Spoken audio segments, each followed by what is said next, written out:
2018, tendo sido responsável pelas coleções de teatrais e textos desse museu e do Museu de Arte Popular. Vamos então ver a apresentação de Pedro Augusto, que nos vai falar sobre a conservação e restauro, metodologias e casos práticos. Boa tarde, obrigado pelo convite de estar aqui hoje. É um prazer poder falar sobre aquilo que foi a minha experiência durante muitos anos no Museu Nacional, que tem milhares de caras de objetos de trás e referências em geral, que é o Museu Nacional de Etnologia, e depois com a incorporação a partir de 2006 do Museu de Arte Popular, em Lisboa, que todos vós certamente já ouviram falar. E é um bocadinho ingrato, vou fazer aqui o papel de mal artista, porque eu vou ser aquele que vai dizer tipo, não sabia fazer isto, não sabia fazer aquilo.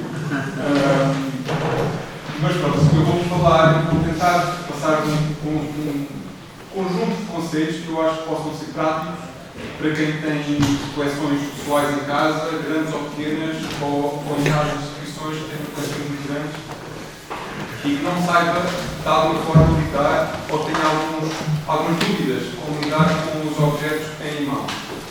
Então, eu vou dizer um caso ideal e depois vocês, de alguma forma, possam aplicar à vossa própria realidade. Porque eu sei que isto é, às vezes, com coleções pequenas ou instituições que têm poucos recursos, poucos meios, e às vezes é difícil fazer a transposição entre aquilo que devia ser feito e aquilo que, na verdade, depois é feito. Eu gosto de começar com esta citação de um pensador que eu ando a estudar,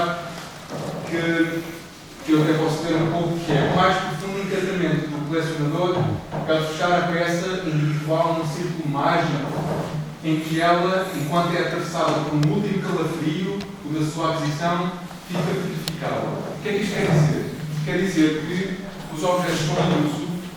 E um colecionador, quando os objetos chegam a um colecionador, o que é que acontece? Quer dizer que, em geral, no trás, nos textos, quer dizer que são peças que já perderam, ou estão a perder, ou estão em risco de perder a vida delas. E então, quando chegam à mão do colecionador, elas vêm com uma história grande, mas ficam petrificadas, ou seja, a história delas acabou ali. O que nós queremos na conservação é mantê-las o mais impecadas possível e naquele estado que nos dar ao mão possível. Ou seja, temos de tratá-las de alguma forma como, aprendem a utilizar esta expressão consigo, doentes numa cama de um hospital. Porque elas tiveram uma história, tiveram uma vida, tiveram um uso, tiveram uma razão de existir, uma razão de usar, e chegaram às nossas mãos como colecionadores e ficaram petrificados, são múmias, digamos assim. E nós vamos querer controlar todas as condicionantes que existem à volta dessas peças para que elas permaneçam num bom estado o maior tempo possível.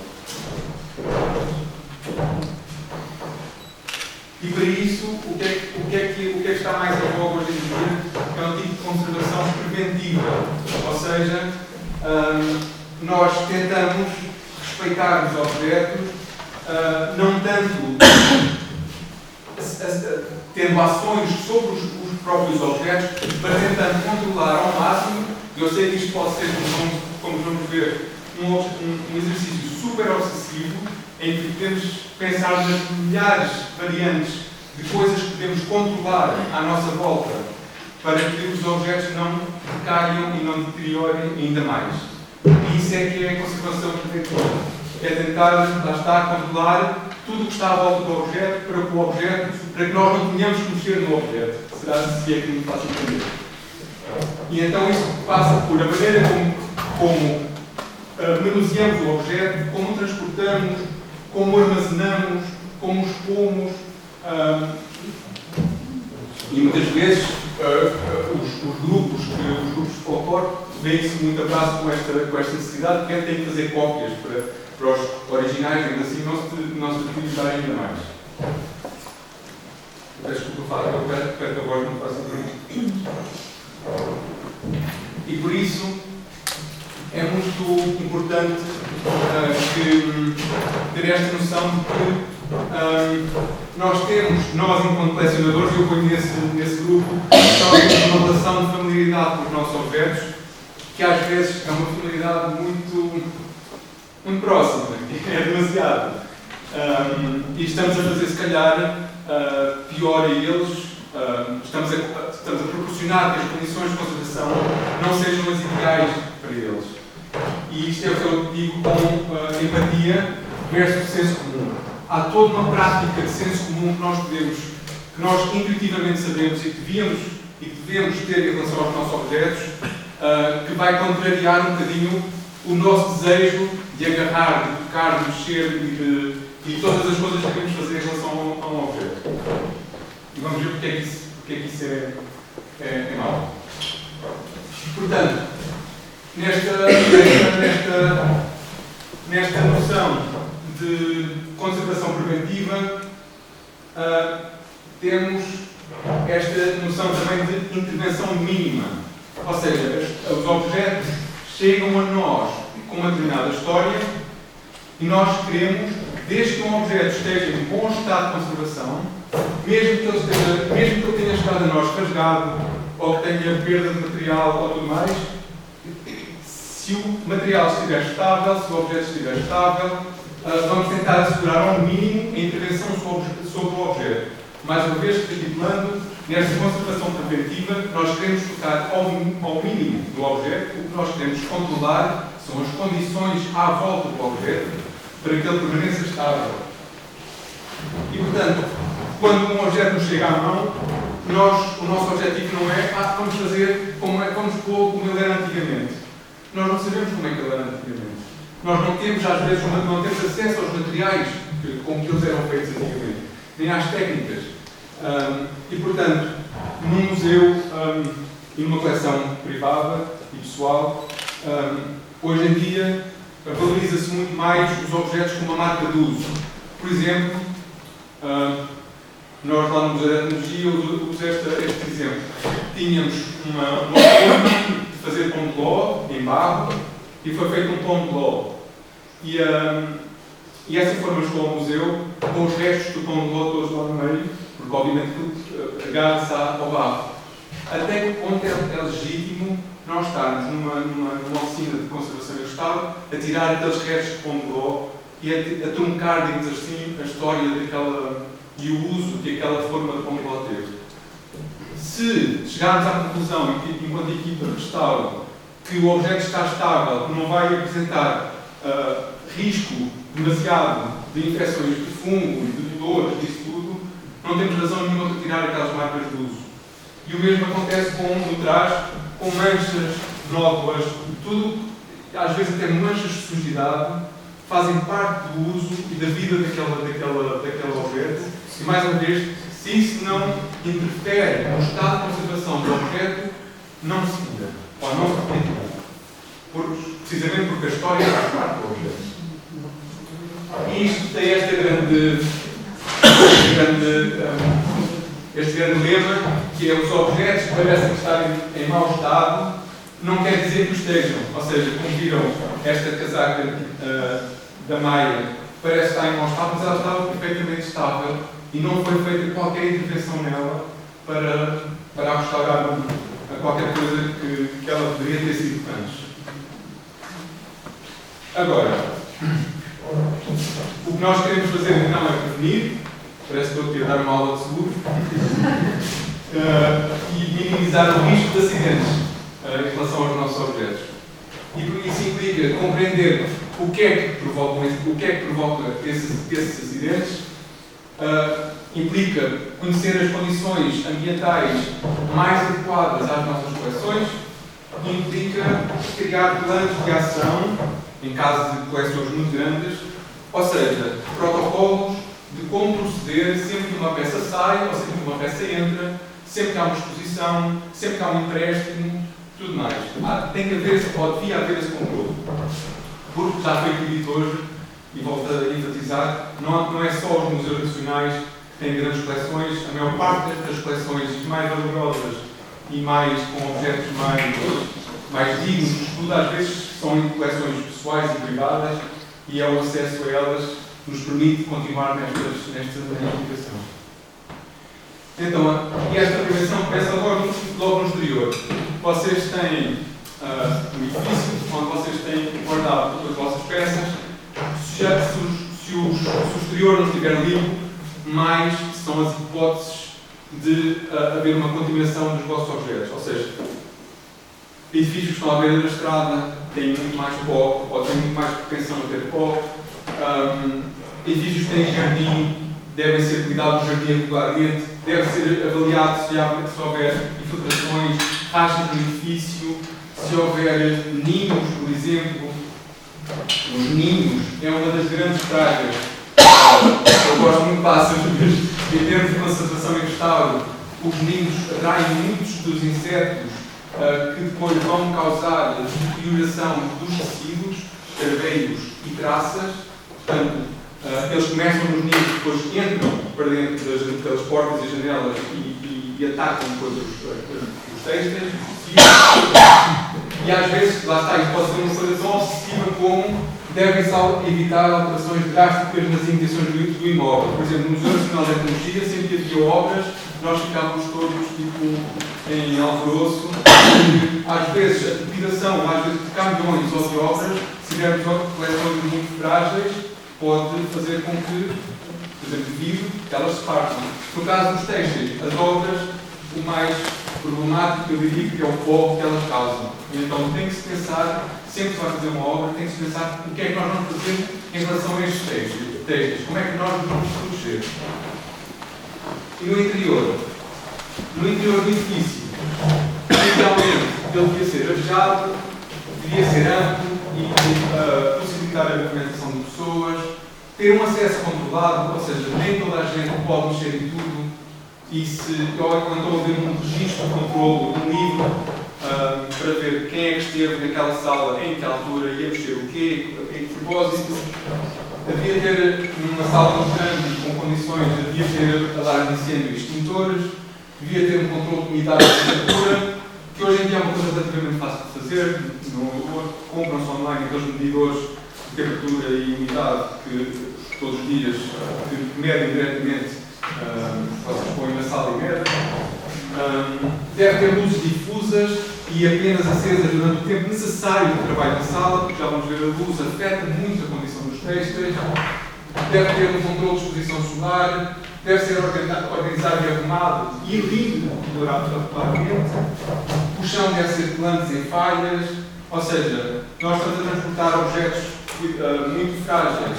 Alguém tropeça, e lá está, nós podemos ser muito obsessivos em relação a estes detalhes todos, mas há degraus, é mais fácil de tropeçar, portanto, salas sem degraus é o melhor.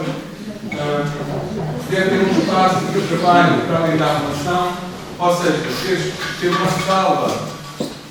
uma sala em que se trabalha só com os objetos e outra onde se arruma, ou um canto de arrumação e outro de trabalho, para não haver contaminação. E mais uma vez ter controle dos registros de materiais que entram e saem. Então, quais são as principais causas da degradação dos nossos objetos e das coleções? A limpeza é uma delas.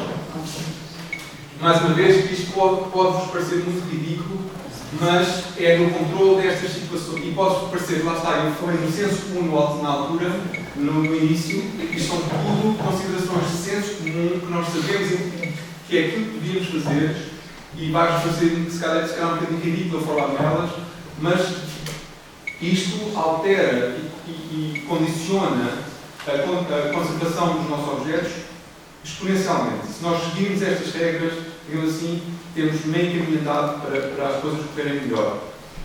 Ou seja, evitar usar uma vassoura, por exemplo, quando a limpar, utilizar aspirador de pó, porque quando estamos a varrer, o pó levanta e com o pó há ovos de insetos e há tudo mais que depois vai contaminar os nossos têxteis.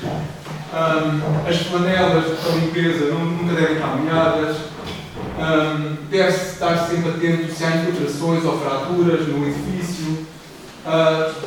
Fazer uma vistoria regular dos pontos elétricos, se está cheio queimado, se está tudo a funcionar bem.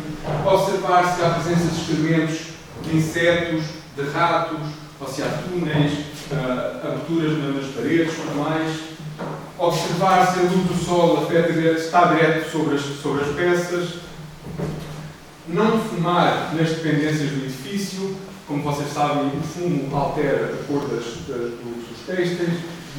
Não comer nem beber nas salas de arrumação e de trabalho onde estão guardadas as peças. Tudo isso são chamarizes para insetos e para infestações. Agora, a luz.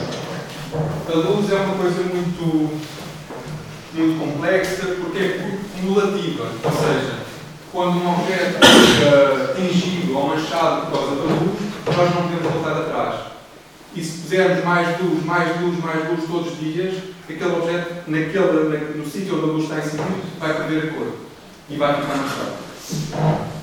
E então, as lâmpadas, por exemplo, deviam ser em LED ou em não faltar o termo, em LED ou em fibra óptica, e para os têxteis não é recomendada uma luminância não superior a 50 lux. O que é que isto quer dizer, 50 lux? Geralmente é o tipo de iluminação de uma sala familiar, sendo que, para vocês terem uma ideia de comparação, 1000 lux é a iluminação de uma televisão. Portanto, é 20 vezes superior àquilo que devia ser a luminância de uma sala de arrumação de têxteis e de trabalho de têxteis.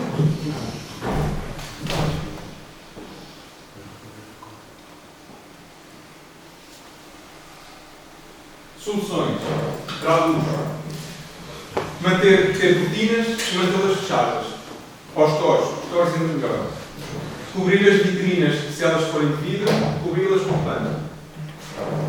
Reduzir a iluminação ao máximo, só estarem abertas as luzes quando for tempo de trabalho. Utilizar toros, ou então, como já disse, ou filtros especiais do UV. São os filtros que se colocam nas janelas que impedem certas radiações solares que entrem para dentro da sala.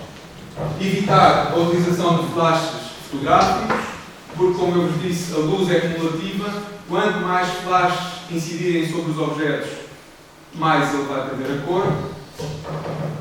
E a utilização da fibra óptica OLED. Outro fator que degrada as nossas coleções é a temperatura e a umidade. Nós aqui temos os gráficos de um aparelho que se chama um termohigrógrafo e ele mede diariamente, e neste caso foi ao longo do mês todo, estes dois parâmetros, tanto a temperatura como a umidade. Aqui tivemos uma temperatura mais ou menos estável ao longo do mês, entre os 18 e os 16 para o dia 19, 20, isto foi em janeiro, e a temperatura sempre entre os 60% e os 70% de umidade. Isto é importante porquê? Porque nós sabemos que acima, por exemplo, dos 25 graus de temperatura, é muito fácil as pragas começarem a desenvolver-se mais facilmente com mais rapidez. E há pragas que, com umidade mais alta, ou seja, quando há muita umidade no ar, que também se desenvolvem muito mais facilmente. E agora aqui uma ressalva importante, que é: isto são as condições ideais de temperatura e umidade, ou seja, à volta dos 20 graus e 60% a 70% de umidade, mas nem sempre as condições ideais de temperatura e umidade dos objetos são as melhores. Os objetos também se aclimatizam. Ou seja, imaginem que vocês agora têm os vossos objetos numa sala com uma temperatura e umidade que vocês consideram que vocês têm conseguido manter constante. Sei lá, a uma temperatura de 20 graus e uma umidade de 60.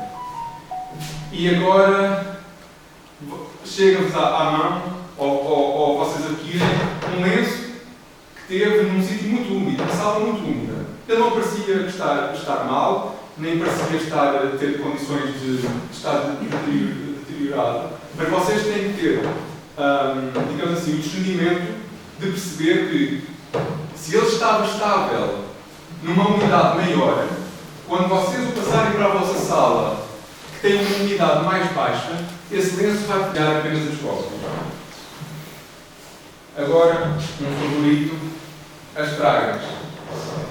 Quando nós notamos que há pragas, insetos, o que é que temos que fazer? Primeiro de tudo, antes de entrarmos em pânico, havia de responder a estas perguntas para podermos ter uma ideia do que é que se está realmente a passar.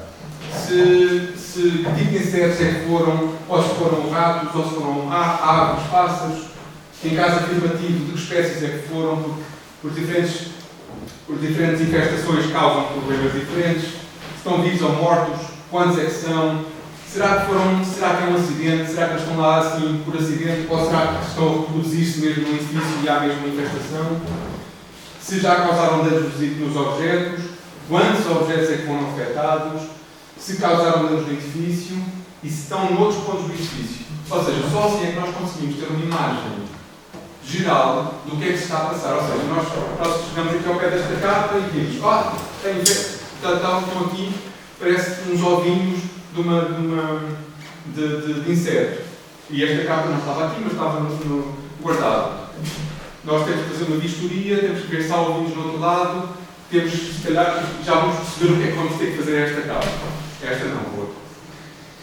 Para quem tem coleções pessoais institucionais e quem tem interesse em perceber como é que se pode controlar as pragas e que tipo de pragas é que existe e com ilustrações das espécies mais problemáticas, eu recomendo este livro, está em português, ele está disponível para fazer o download. É pago, mas na Biblioteca Nacional de Portugal. E acho que é um livro excelente para quem quer perceber um bocadinho mais sobre o assunto. Eu aqui trouxe, não vos vou falar das pragas todas, mas trouxe dois livros.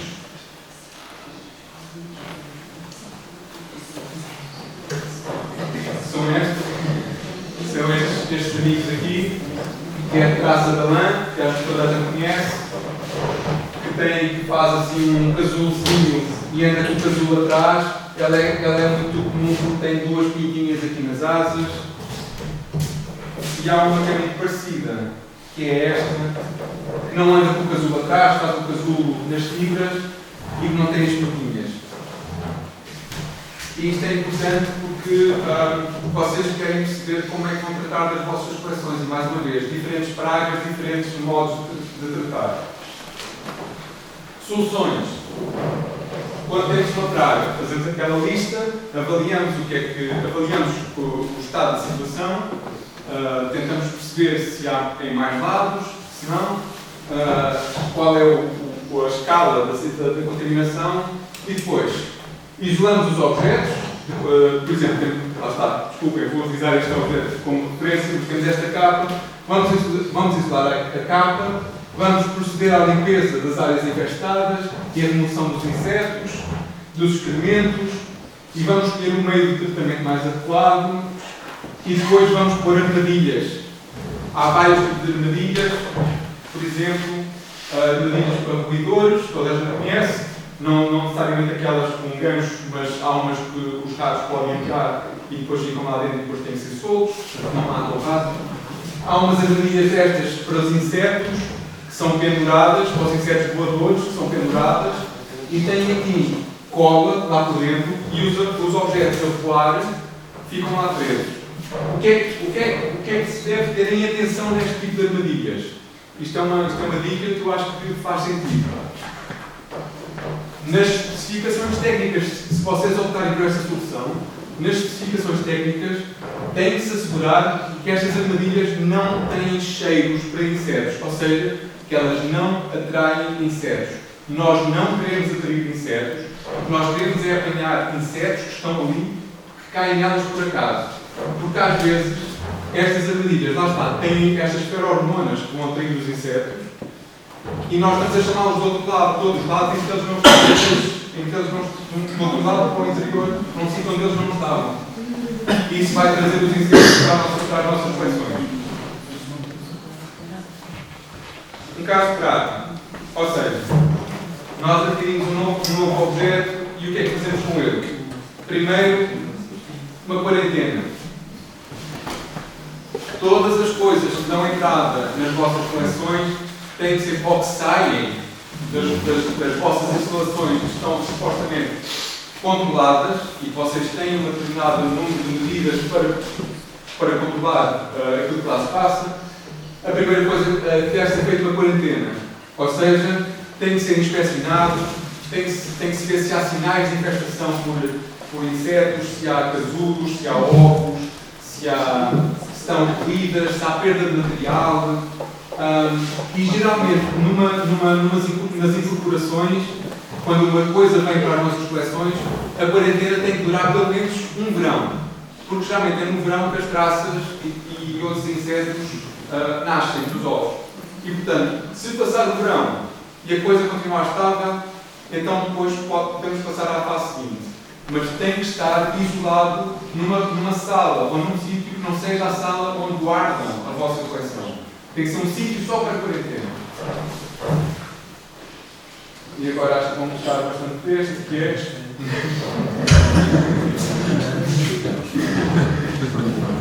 Se tudo correr bem até aqui, se vocês tiverem tiverem a coisa controlada até agora, e se tiverem estes procedimentos que eu tenho vindo a dizer em relação ao não comer, ao não beber, ao não andar, ao controle de entradas e tudo mais, à partida não deveria haver grandes problemas.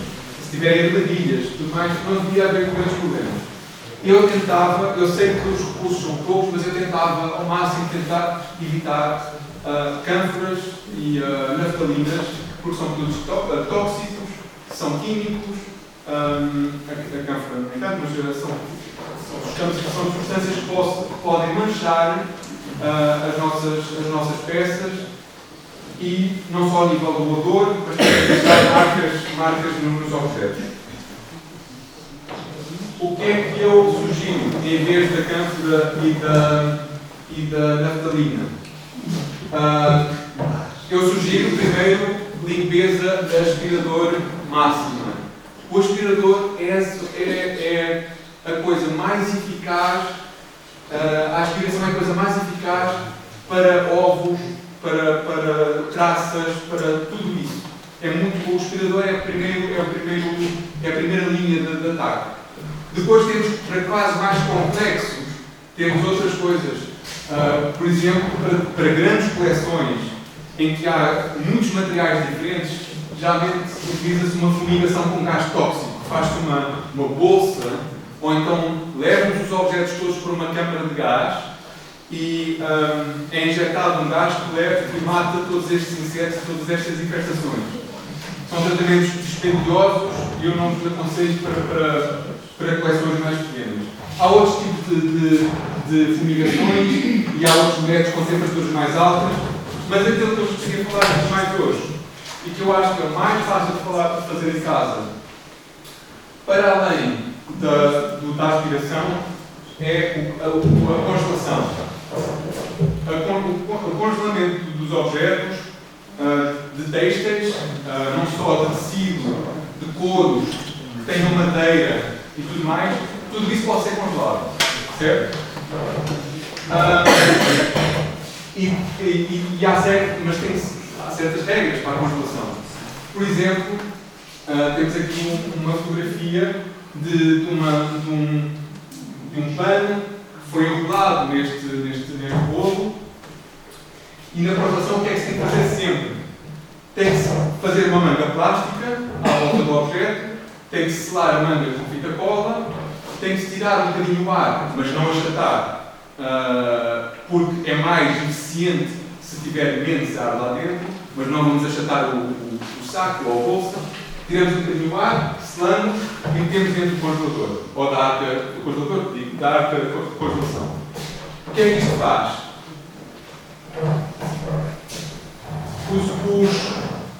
Os insetos e os ovos e tudo mais, abaixo dos 15 graus Celsius, tendem a não sobreviver. Portanto, quanto menos temperatura, menos tempo eles têm que estar na congelação. Portanto, por exemplo, se tiverem marca frigorífica a menos de 30 graus, supostamente só precisam de estar, em média, 2 ou 3 dias lá. Mas se tiverem marca frigorífica a menos 18, se calhar já precisam de lá estar umas 2 semanas. Só para terem a coisa, só para terem a certeza que a coisa funciona. E menos 18 é uma temperatura que as datas normais em casa chegam e é fácil fazer isto. Portanto, este método de congelação resulta porque lá está, os insetos morrem abaixo dos 15 graus. Ter atenção que os objetos frágeis e instáveis não devem ser congelados. Ou seja, vocês têm um lenço cedo muito bonito, está todo rasgado, está-se a desfazer. Se calhar é melhor não congelar. A congelação, lá está, vai deteriorá-lo mais. Não se deve congelar objetos molhados, porque senão eles podem criar fungos. E muito importante, objetos que têm partes metálicas, colchetes, botões, tudo isso pode ser congelado, mas com esta salvaguarda de que todas as partes metálicas devem ser enroladas em papel seda. Eu acho que toda a gente sabe o que é papel seda, que é um papel que não é ácido. Enrolam essas partes metálicas em papel seda, fazem a manga plástica à volta do objeto, como eu vos falei, e, à partida, o papel seda vai evitar que a umidade chegue ao metal, do botão ou do colchete e comece a criar ferrugem. E depois há este último passo, que é também muito importante. Vocês congelam, por exemplo, durante 15 dias, um lenço, ou uma casaca, ou uma saia, e depois o que é que vocês fazem? No final dos 15 dias, tiram a bolsa do congelador, tiram para fora e deixam estar. Se ela esteve 15 dias lá dentro, deixam de estar 15 dias lá fora, fechadinha, sem fazer nada.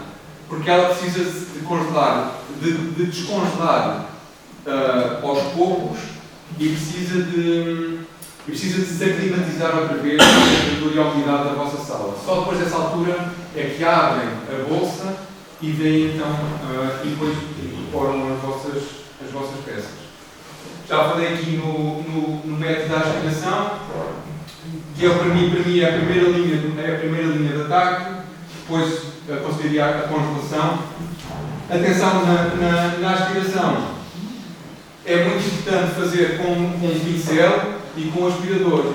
À potência mais baixa, nós não queremos aspirar bocados dos nossos trajes para dentro porque depois não podemos recuperá-los, ou se eles se escozerem ou se escantarem, depois temos um problema. E então há pessoas, e isto é uma prática muito comum, que se põe uma rede mosquiteira em cima do têxtil e então aspira-se por cima da rede.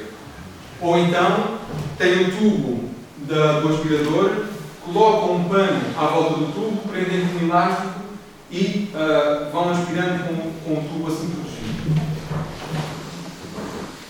Lavagem. Eu diria que a lavagem é a última coisa a fazer.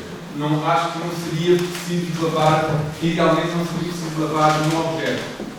Mas se, no caso de quererem lavar um objeto, como fazer? Geralmente tem que se fazer com água destilada, com uma esponja muito suave e com um detergente neutro.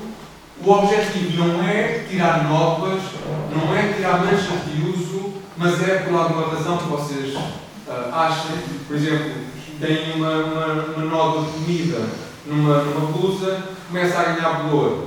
Se calhar querem lavar então essa parte da blusa para tirar essas manchas. Porque, lá está, tem que ser retirado fisicamente. Não chega a congelar, nem chega a aspirar. Então tem que fazer isso com o detergente neutro e com uma esponja suave. Ok, adquirimos o nosso objeto, pusemos de quarentena, vimos que problemas é que ele tinha, o que é que fazer depois? Temos que identificá-lo. Como é que se identificam idealmente os objetos? Primeiro com uma etiqueta de cartão, de papel neutro e dão um número. Dão um número pode ser um número alfanumérico, como eu disse aqui, o AA.001, escreve o nome do objeto e o sítio de onde ele vem. É uma mini ficha de inventário, digamos assim. E deve estar num sítio acessível para toda a gente ver, mas há um segundo método de identificação dos objetos que convém saber. Porque imaginem que nós temos aqui mais uma vez a nossa capa e a etiqueta perde-se. E depois, como é que nós vamos saber que capa era aquela?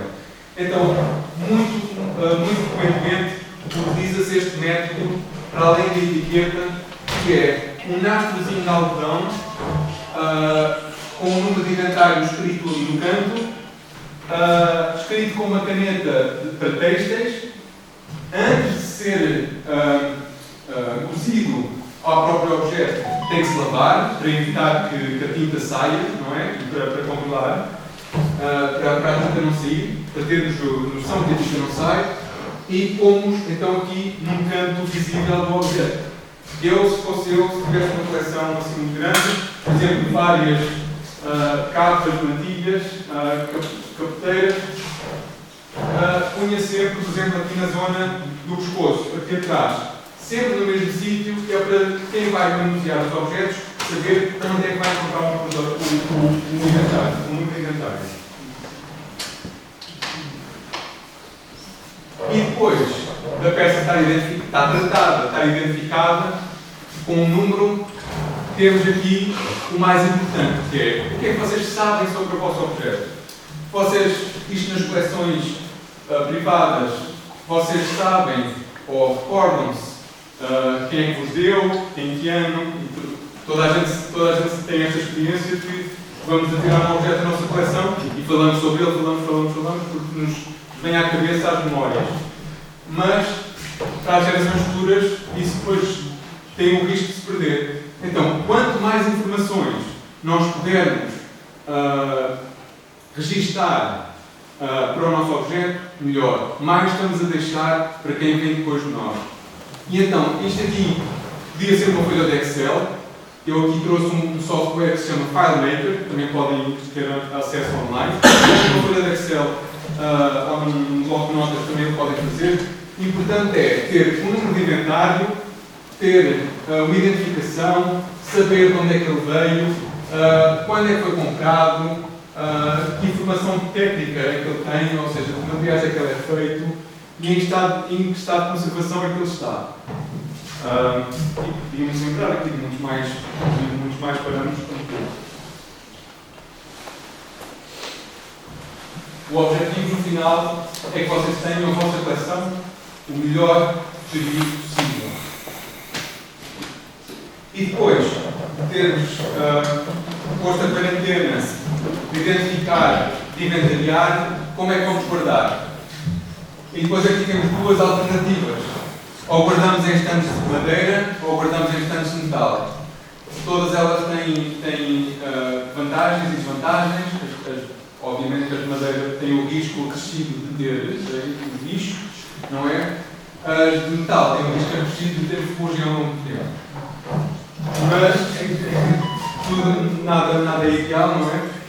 Mas o que eu vos venho dizer é que em qualquer dos casos eu aconselharia tudo a que for capas, camisas, blusas, calças, coletes a estar pendurado em cabides. Com a devida ressalva, por exemplo, desculpem, vou pegar, de que, por exemplo, neste cabide de madeira,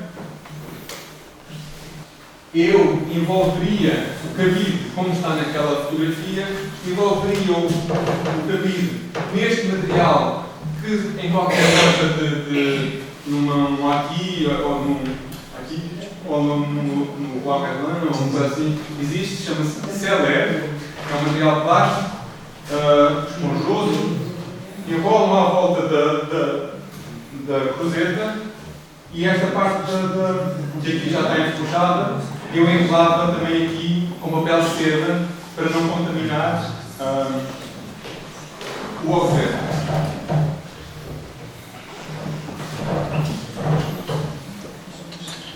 Tudo o que sejam lenços e objetos planos, há duas maneiras de os arrumar.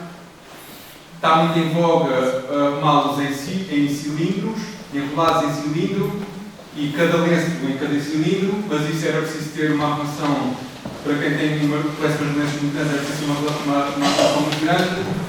Eu, numa gaveta, espalmava-os todos, mais ou menos dobrados a meio, talvez, se não forem muito grandes, dobrados a meio, e com folhas de papel seda entre os objetos.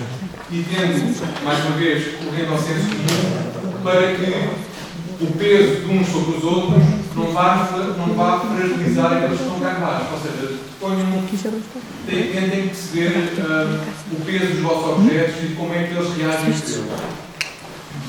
É o que eu tenho aqui, folhas de papel seda entre os objetos e às vezes dentro dos objetos também, para manter a forma. Por exemplo, nestes chapéus, naqueles ticos ou tudo mais, mantê-los na forma espalmada faz com que a tensão do objeto esteja neste retorno e depois ao longo do tempo ele começa a abrir e quebrar ali. Portanto, a melhor forma de arrumar é fazer assim uns bolhões de papel seda, metê-los lá para dentro, papel seda podem então ser leve deste, e mantê-los assim guardados. E roupa, finalmente, isto seria um caso ideal de como arrumar um carro. O que há aqui a reter é papel de seda lá dentro, com uns chouriços em tecido de algodão devidamente desinfestados, para manter as costuras da parte de cima. E aqui esta solução interessante destes chouriços que são postos para evitar que uma saia muito rodada comece a ganhar vincos. Ok?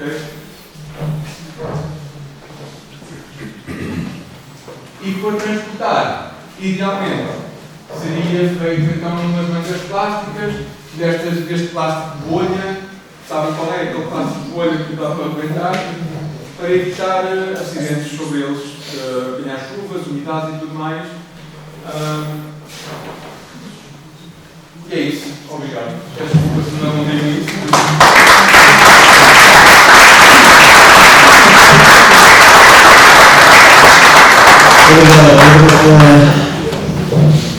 Se aqui a equipa de Museu da João de Boga estava preocupada, a partir de agora estamos em estado de alarme.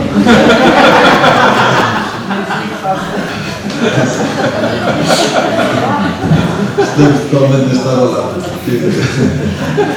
Nem sei o que diga.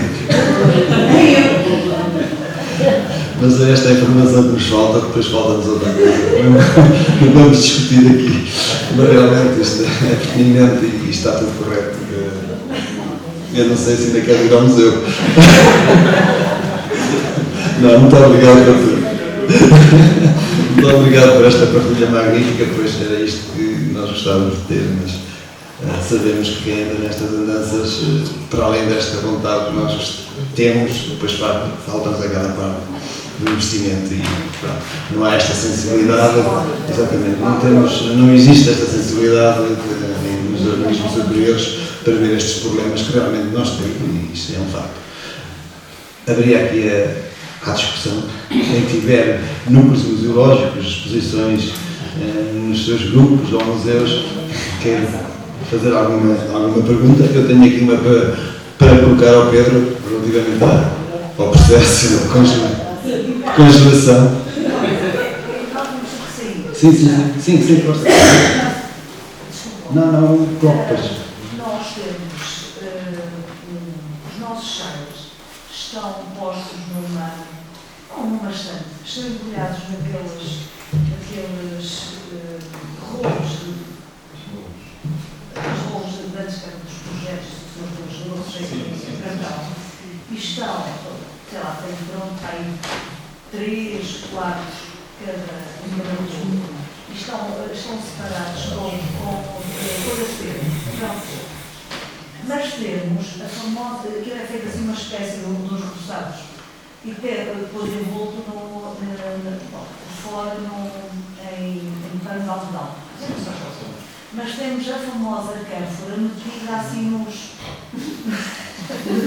lados, que não estão em contacto só com o cartão, e que aquilo é substituído temporariamente, temos a tempos, como nós nos lembramos. Eu só queria saber a sua opinião, porque para nós parecemos ser a forma mais correta, ou pelo menos para conservar, só depois comentário inconveniente. Quando queremos utilizar aqueles sites,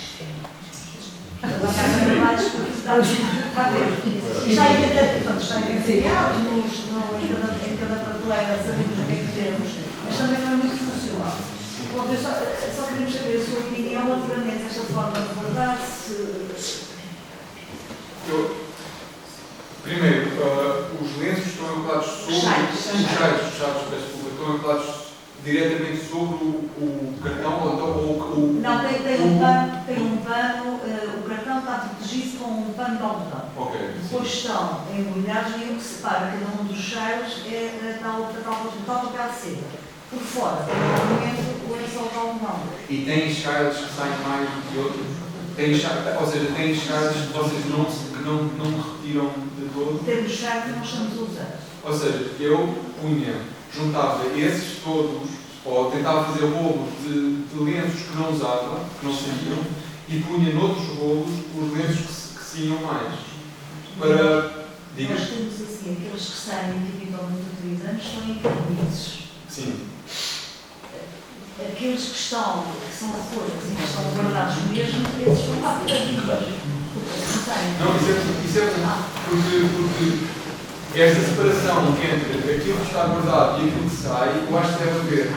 Que é para depois não haver contaminação, porque os objetos andam pela rua e são tocados e tudo mais, para depois virem contaminar, na verdade estavam a estar encontrado. Quanto à cânfora, vocês já tiveram problemas de infestação? Eu experimentava não pôr. Mas se vocês, ou seja, se não notaram nenhuma alteração até agora, e se não está em contacto direto com os objetos, deixem, podem deixar. Mas idealmente não seria necessário, sim. Não seria necessário. E eles chegaram previamente, chegaram todos nada. Até congelado? Sim. Previamente foram todos congelar. Só depois é que foram ao seguimento. Ok, boa. À partida não há nada assim melhor. À partida Não. Acho bem.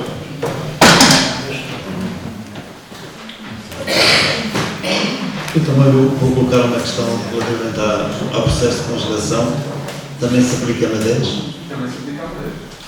Temos o nosso problema resolvido. Temos o oratório. Nós temos um problema, temos muitas madeiras, depois o bicho ataca as madeiras. Andamos sempre à volta com aquilo. Vamos congelar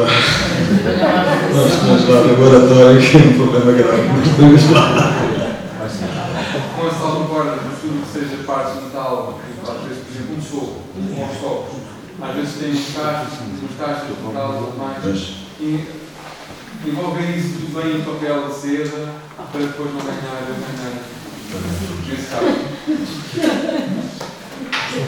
Eu já tenho que ver, é passar não sabia. Não, esta temática é complicada para nós, porque nós temos imensas dificuldades para estas coisas de andamento, não é? Mas esse processo da congelação é uma solução fácil para nós e podemos perfeitamente fazer isso. E é um mês à mesma, não é? Tem que ficar um mês de congelar. Depende da temperatura. Lá está. Entre 18 e 20 Vamos correr todos um mês ou não? o melhor seria menos 30, menos 30, menos 40 e era espetacular. Sim. Tenho uma questão que é sacos de vácuo. Sacos de Vácuo. Sim. Vácuo. Vácuo mesmo, não é? Em determinada altura, eu tenho uma arca de castanho que vou monitorizando se ela tem bicho, se não tem. Ela parece que está sempre selada e que está em bom estado. Tenho o lençol de algodão a forrar a arca, tenho tudo dividido com papel de um ácido, só que cheguei a um ponto que a arca acumulou, faz peso, então eu achei que devia de retirar as peças mais pesadas e maiores, alguns chales que temos, lenços, algumas saias que temos e passá-las para sacos de barco. Porque foi a maneira que eu arranjei melhor de manter aquilo isolado, de não ter pó, porque são plastificados, e de conseguir armazenar no tecido. Depende do material. Se estamos a falar de aventais de algodão, por exemplo, ou de lenços, coisas que sejam muito facilmente comprimíveis, eu não utilizava o vácuo, porque depois vai estar a criar rugas e vinhos onde não havia. Sendo que eu também não aperto muitos sacos, nessa consideração. Mas, em geral, a ausência de oxigênio não é boa para as pragas. Portanto, quanto menos oxigênio, menos possibilidade há de eles serem infestados. Agora, desde que vais controlando de vez em quando e desde que vais sempre, se não estão a criar pregas, não vejo problema. Até porque os lenços que têm chales, eles são dobrados em 4 e temos não temos um chale por saco, mas temos 2 ou 3 chales finos num saco, temos os 2 grossos num saco, portanto, e eles só estão quase selados, ligeiramente apertados. Por que é que não faz o contrário, que é meter os pesados e grossos em vácuo e depois os finos e frágeis fora de vácuo? Tinha a ver com o facto de poder chegar às peças. Eu não tenho grandes condições de distantes, nem eu, quando necessitava de ir à arca por algum motivo, tinha de tirar tudo para fora e manuseava demasiadas vezes, então preferi deslocá-los para um sítio onde manuseio menos e ter na arca as peças com mais volume e tenho muita roupa branca e ela está no fundo da arca porque é aquilo que faz mais peso para todos os efeitos. Bem, também com as escuras, mas lá está, os insetos também estão muito bem em ambiente escuro, porque vai controlando. A questão é que os objetos que tirasses desta arca e puseste em vácuo ou em semi-vácuo, tens que tentar metê-los à escura também, não pões em cima ao ar, não assim à luz da sala, num armário ou qualquer coisa assim, então não promova a exploração do objeto. Okay. Existe mais alguma questão relativamente a estas questões de prevenção nos vossos grupos? Tem algum espólio guardado? Querem tirar alguma dúvida? Nós temos muitas, mas é como digo, está difícil. Nós não temos esta questão de manutenção preventiva, não temos. Fazemos aquilo dentro das nossas possibilidades, usamos as câmaras, é verdade. Eu acho que o essencial como eu disse, é senso comum. Ou seja, há coisas que nós podemos, se calhar, ou seja, toda a gente sabe que não deve comer nem beber ao pé dos outros. Exato. Acho que são pequenos gestos do dia a dia que devemos ter um cuidado acrescido sobre eles e que vão melhorarem muito as condições a longo prazo. A aspiração, eu penso que é um processo que nós podemos perfeitamente fazer. Está feito. Essa aspiração assim com aquela redezinha para aspirar para não estragar as peças. Não conhecia essa maneira de aspirar. Com o aspirador ao mínimo, É a maneira de buscar na plástica. para ir dando maior. Porque lá está, não vamos lavar, não é que o objetivo não é tirar o sujo, é limpar. Só limpar o pó, pode aspirar algum bicho também. Eu posso só dizer, há algumas escovas que se adaptam aos aspiradores que são feitas com crina de cavalo, que é extremamente macia e é perfeita para aspirar isso.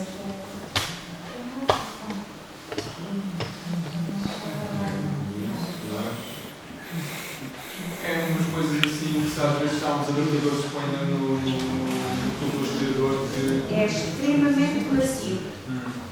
Mas sempre com a rede, sempre com a rede. Temos mais alguma questão? Então, não havendo mais nenhuma questão para colocar, eu ia pedir ao Gil e ao Hermínio para subir aqui ao palco.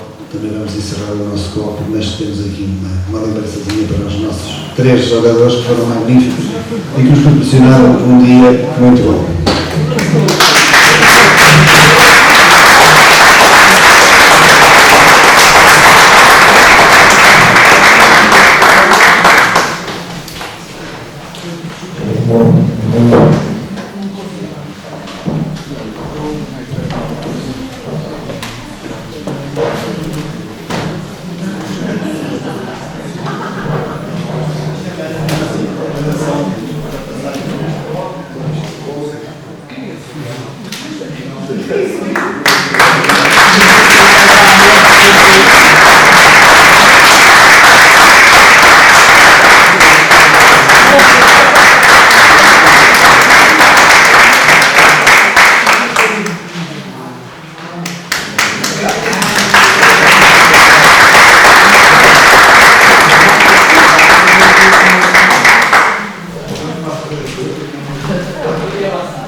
Agora